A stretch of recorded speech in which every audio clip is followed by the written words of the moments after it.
ಬೀದರ್ನಲ್ಲಿ ಶುರು ಮಾಡಿ ಈಗ ಎಷ್ಟು ಜನ 25 ಜನ 30 ಜನ ಕೆಲಸ ಮಾಡ್ತಿದ್ದಾರೆ. ಹೌದು ಹೌದು ಸರ್. ಇಷ್ಟು ದೊಡ್ಡ ಸಪ್ಲೈ ಚೈನ್ ಅನ್ನ ಪೂರೈಕೆ ಮಾಡಕ್ ಹೆಂಗ್ ಸಾಧ್ಯ ಆಗ್ತಾ ಇದೆ ಸರ್? ಆಲ್ಮೋಸ್ಟ್ ದಿನಕ್ಕೆ 25,000 ಲೀಟರ್ ಸರ್. ಇದು ಹೆಂಗಾಗುತ್ತೆ, ಪ್ರೊಡಕ್ಷನ್ ಅಲ್ಲಿ 25-30 ಜನ, ಮತ್ತೆ ಅಲ್ಲಿ ಅಕೌಂಟ್ಸ್ ಬೇರೆ, ಆರ್ಡರ್ ತಗೊಳ್ಳೋರು ಬೇರೆ, ಮತ್ತೆ ಡೆಲಿವರಿಗೋಸ್ಕರ ಡಿಸ್ಟ್ರಿಬ್ಯೂಷನ್ ನೆಟ್ವರ್ಕ್ ಬೇರೆ, ಡಿಸ್ಟ್ರಿಬ್ಯೂಷನ್ ನೆಟ್ವರ್ಕ್ ಬೇರೆ. ಡಿಸ್ಟ್ರಿಬ್ಯೂಟರ್ ಆಕ್ಚುಲಿ ಏನಾಗಿದೆ ಸರ್ ಅಂದ್ರೆ, ನಮ್ದು ಕೆಲವೊಂದು ಎಲ್ಲ ಏರಿಯಾಗಳಲ್ಲಿ ಎಲ್ಲೆಲ್ಲಿ ಕ್ವಾಲಿಟಿ ಸಪ್ಲೈಯರ್ ಇದಾರಲ್ಲ ಅಲ್ಲೆಲ್ಲ ಡಿಸ್ಟ್ರಿಬ್ಯೂಟರ್ ಕೊಟ್ಟಿದೀವಿ ಸರ್.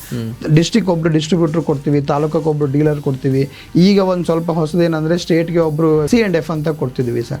ಅವಾಗೆಲ್ಲ ಅಂದ್ರೆ ಪೂರ್ತಿ ಸ್ಟಾಕ್ ಅವ್ರು ಇಟ್ಕೊಂಡು ಸ್ಟೇಟ್ಗೆ ಅವರೇ ಇನ್ಚಾರ್ಜು, ಅವರೇ ಪೂರ್ತಿ ಇದು ಮಾರ್ಕೆಟರ್ಸ್. Yes sir. ಯಾಕಂದ್ರೆ ಏನಾಗ್ತಿದೆ ಸರ್ ಅಂದ್ರೆ, ನಾನು ಇದರಲ್ಲಿ ನಾನು ಟೈಮ್ ಕೊಡ್ತಾ ಹೋದಂದ್ರೆ ಅಲ್ಲಿ ಪ್ರೊಡಕ್ಷನ್ ಅಲ್ಲಿ ಸಮಯ ಸ್ವಲ್ಪ ಕೊಡಕ್ ಆಗ್ತಾ ಇಲ್ಲ. ಹಂಗಾಗಿ ನಾನು ಆ ಕಡೆ ಮಾಡ್ಬೇಕಂದ್ರೆ ಇವೆಲ್ಲ ಬೇರೆಯವ್ರಿಗೆ ಒಪ್ಪಿಸ್ಬೇಕು ಅಂತ ಸ್ವಲ್ಪ ಇದರಿಂದ ಎಕ್ಸ್ಪಾನ್ಷನ್ ಪ್ಲಾನ್ ಮಾಡಬೇಕು ಅಂದ್ರೆ ನೀವು ಕೆಲವೊಂದಷ್ಟು ಜವಾಬ್ದಾರಿಗಳನ್ನ ಹಂಚಿಕೆ ಮಾಡಿ. ಅದು ಆಲ್ರೆಡಿ ಡಿಸ್ಟ್ರಿಬ್ಯೂಟರ್ಸ್ ಡೀಲರ್ಸ್ ಮ್ಯಾಕ್ಸಿಮಮ್ ಇದ್ದಾರೆ ಸರ್. ಇನ್ನೊಂದು ಕೆಲವೊಂದು ಏರಿಯಾಗಳಲ್ಲಿ ಅಲ್ಲಿ ನಾವು ಇನ್ನೂ ಕೊಡೋದಿದೆ ಸರ್. ಅದೆಲ್ಲ ಕ್ವಾಲಿಟಿ ಸಪ್ಲೈಯರ್ ಸಿಕ್ಕರು ಅಂದ್ರೆ ಅವ್ರಿಗೊಂದು ಮಿನಿಮಮ್ ಒಂದು ಚಾರ್ಜ್ ಮಾಡಿ ಅವ್ರಿಗೆ ಡೀಲರ್ಶಿಪ್ ಕೊಡ್ತೀವಿ ಸರ್. ಒಂದು ಕಂಡೀಷನ್ ಏನು ಅಂದ್ರೆ, ನೀವು ಡೀಲರ್ಶಿಪ್ ತಗೊಳ್ತೀರಿ ಅಂತಂದ್ರೆ ಫಸ್ಟ್ ಅವ್ರ ಮನೆಗೆ ಅದು ಪೇಂಟ್ ಪರ್ಚೇಸ್ ಮಾಡಿ ಅಪ್ಲೈ ಮಾಡಬೇಕು.